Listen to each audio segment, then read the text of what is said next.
আগামী 5 দিন ছাতা সঙ্গে রাখার পরামর্শ দিচ্ছে আবহাওয়া অধিদপ্তর।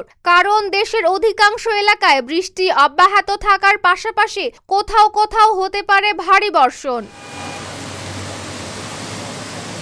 আবহাওয়া অধিদপ্তর জানিয়েছে, মৌসুমী বায়ু বাংলাদেশের ওপর সক্রিয় থাকায় বুধবার থেকে পরবর্তী 5 দিন দেশের অধিকাংশ এলাকায় দমকা হাওয়া বয়ে যেতে পারে।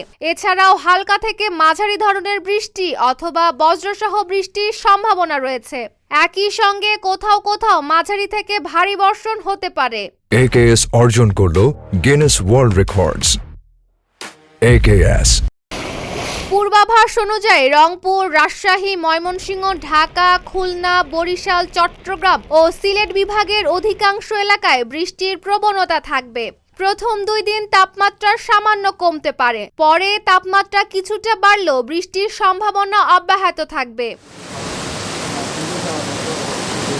আবহাওয়া অধিদপ্তর আরও জানিয়েছে, আগামী 9 আগস্ট পর্যন্ত দেশের বিভিন্ন এলাকায় বৃষ্টি হতে পারে। তবে 5 দিনের বর্ধিত পূর্বাভাসে বৃষ্টির প্রবণতা ধীরে ধীরে কমে আসার ইঙ্গিত দেওয়া হয়েছে। Desk report, Dhaka post.